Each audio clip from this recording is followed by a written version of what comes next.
And we are live, ladies and gentlemen. We are here. I'm one of your hosts, EJ Edmonds. I'm Marie Forster. Hi. There she go right there. Me and Riri are doing this today because Miguel, he's visiting fam up in Massachusetts. So we wanted to let him do his thing there. So I brought in the cleanup hitter for him to pick up his mess. I'm happy to oblige. To help Miguel pull his weight around here. Right? Yeah, but we're talking about Married at First Sight, season 2. We're on episode 5 right now, and we are going into my favorite couple. Do we want to call them? What do we call them? Do we call them Salary or Malvador? Kind of like Salary. You like Salary better? It doesn't matter. They're both great. So whatever you want to go with, I'm good with. I don't know. I think Malvador is dope. Malvador is pretty dope. It's just Malvador. Like it almost so mean. Yeah, it almost sounds like an evil villain of something. Like Riri, what if you and your man right now somehow y'all ended up with the nickname Malvador? He's like, yeah. I feel like we'd be getting into Salary. Yeah, Salary is like they're fun. Malvador is like they do some shit. They're doing some shit. I don't know what they're doing. Some bodies are buried. Exactly. That you call Malvador when you have a problem.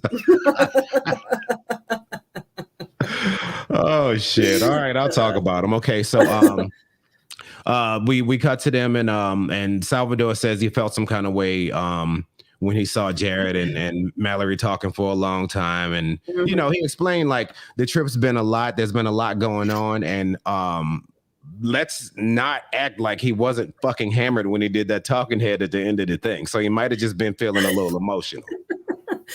I mean, can you blame the guy though?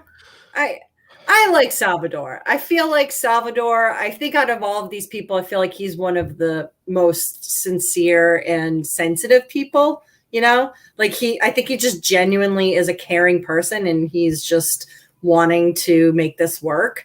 But yeah, I get why he was, you know, feeling a certain way, as you say, when he saw her talking to Jared. I mean, we all know the history there. So and Jared's not a bad looking dude. No, he's a very good looking guy. Yeah. So I mean, I get it, you know. But, yeah, and I do want to say that last episode we lost some of the audio, so we'll get this back for y'all later, episode 4. But I said in the last audio that I think Mallory only dated black dudes before Salvador. Yeah, I think so too. You know what I mean? And she's got that vibe. She's got I in my head, she's like a low budget Jennifer Lopez. She kind of looks like J-Lo a little bit, but she's like an around the way girl. You can tell. She for the longest, like she's like Timberland. She's like you know what I mean? Yeah. She's like a pair of Air Jordan. She's a wavy hair, light skin. Like that is a status symbol. You know what I mean? Well, I don't know about that, but it got to a point. I'm serious. It's like, you know, like even growing up, like the girls we liked the most were the light skinned ones with the wavy hair. Oh wow. Okay. Yeah. So I mean, he kind of picks up on that because like Sal is one of the most emotionally smart people. Oh, for sure. Yeah. You know what I mean? Yeah. So with that being the case, he can read what the fuck is going on in body language, all of that stuff, because he pays attention to it more than he pays attention to himself, which is the complete inverse of like, say, Danielle. Right. Yeah. I mean, and I feel like he was justified in his feelings because clearly, you know, there was some body language, there was a conversation, there's the history. You know, I mean, like I said, I think he was right in his feeling interpretation. And, you know, Mallory certainly isn't making it easy for him to think that, you know, things are cool with him and her. You know, again, this is still pretty early on, but I get it. I get why he was feeling that way. And he just wanted to take his ball and go home. I just want to go home. I felt so bad. When I you go to have a know. sleepover at your friend's house and you don't want to stay there no more because y'all got into a fight. You're like, I just want to go home. I know. Call I my know. mom. Call my mom. I just want to Oh go my home. God. I know. I know. Poor Sal. So yeah, so Oh, he, man. he was in his feelings and I felt bad for him. Yeah. And she tells him like there's no issue with Jared. She cares about him and she wants him to know that she cares about him. She loves him immensely, her words.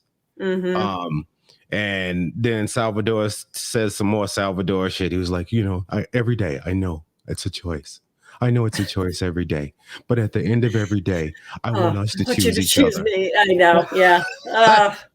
Listen, like, come on, man. Listen, I know. I mean, look, I appreciate and I like the fact that he's a man in touch with his feelings, but I'm going to speak for myself as a woman. Like, if I had to deal with like that level of like emotional bullshit all the time, like if my boyfriend said to me, I want you to choose me at the end of the day, EJ, I tell you now, and I mean it, I would laugh in his face because that's fucking ridiculous. Like, nobody who talks like that. I don't know how she didn't start laughing. I mean, maybe I'm emotionally mature, probably very much so, but it happens. Come on. I mean, like, Sal. Because I could just imagine like Salvador saying to you, like, well, Marie, you choose to be at the end every day. It's like, all right, let's go get some Taco Bell, pussy. Yeah, seriously. Like, are you done? Like, I'm here. Fucking stop. Weird. Yeah. Exactly. I mean, I would have read him for about 10 minutes on that statement, but yeah. But then again, like I said, I'm an emotional child, so. Yeah, man. And then they gave us a pretty short segment to intro and before all of the bullshit started later in the episode. So they cheers to their engagement and they share a kiss in the hut, the cabana. What is that thing called? Blows over. I think it's the cabana hut. Cabana hut. Yeah, it's a cabana. It's a cabana. The cabana hut fell over and they had a big laugh about it. Yeah, which, hey, if you're looking for a signal, Sal, read the room. Yeah. Shit fell down around you. So I think that's all I got for them. And actually, we're gonna do you guys a solid, people that are watching the video right now. We're gonna go ahead and throw another couple in there just because that segment was a little bit short. You okay with that? Me? Yeah, of course. Yeah. You sure they gotta to sit there and look at that face for another like 5-10 minutes? I know. I'm so sorry. You're gorgeous, Riri. Let's go ahead then. Let's go ahead and talk about Jared and Ayanna. Oh yeah, let's talk about it. What do you think? I don't know. Like he like this is how this one starts off. Starts off with him saying that he's just now matching her voice to in the pod to the person he's looking at. Yeah, bro. What? I don't know. I kind of get it. It's a whole different type of like sensory experience. Yeah, true. But it's like they've been together for a couple of days and you're just now matching. I don't know. That just seemed odd to me, but do you know how like it's uncomfortable, like, like podcasting. I'm glad we do it this way because I can look at you as I'm talking to you. Right. You know what I mean? Yeah, so that's true. It's not so much like I'm focusing on looking at you and having this conversation more over than what your voice resonates or sounds like. Right. That's kind of afterthought. Yeah, that's true. It's a good point. All right, maybe. And she said that the talk with Mallory last night that he had got her in her feelings a little bit, but she trusts him. Don't know about that. What was that face for? I don't know, man. I'm going on a gut feeling. I don't think that dude can be trusted. I feel like, he clearly had feelings for Mallory. He wanted her. And then he's like, oh, let me propose to Yana. And she very much feels like, to me, like she's playing second fiddle, which she's already brought up. But, so I don't know. I don't know if I'd trust a dude that's like, I'm like your second choice. You know what I mean?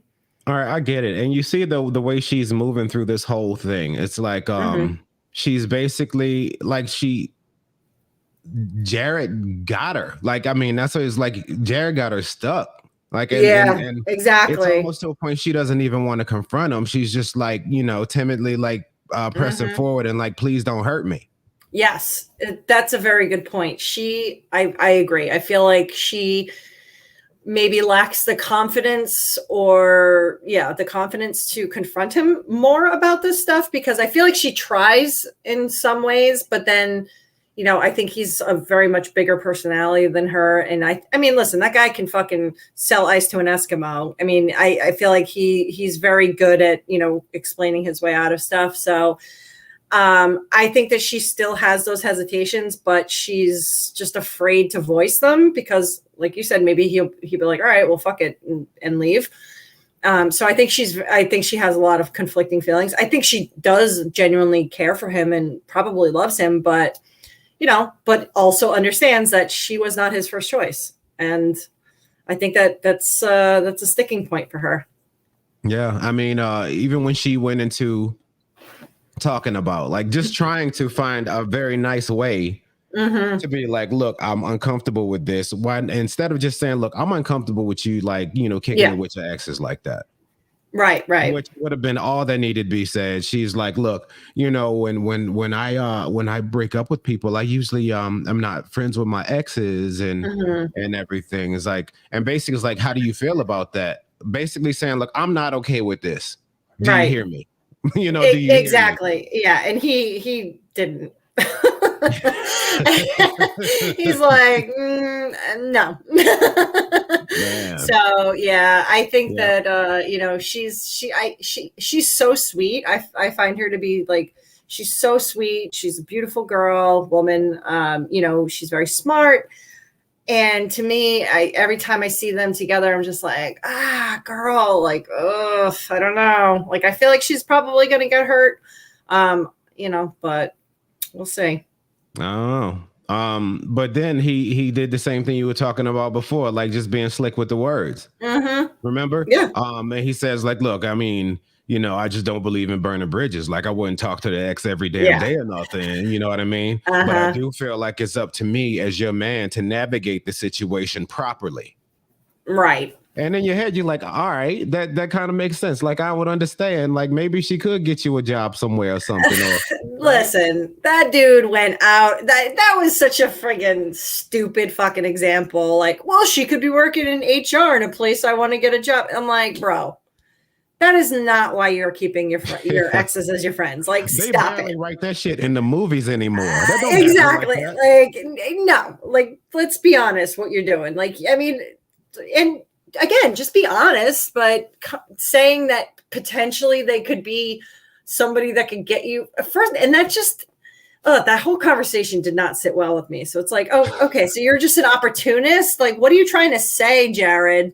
Like, come on, bro. You want them because you like having backups. That's what you like. You like having your backups, and whatever. Yep. If that's what you want, that's what you want. But just like, don't try to make it something it isn't.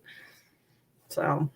Yeah, I don't know. I think she's just scared. She's like, look, because she doesn't seem like a confrontational chick.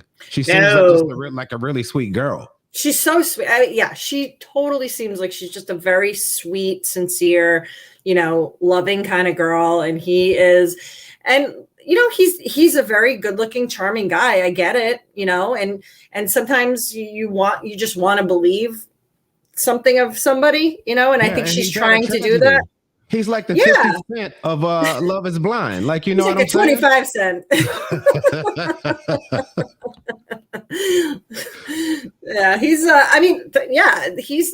that dude's been through a lot, and she clearly like feels for him, and he's got a story, and it's I'm not saying he's a bad person. I'm saying he's not a very honest person. I don't think he's being very honest with her or himself. So yeah.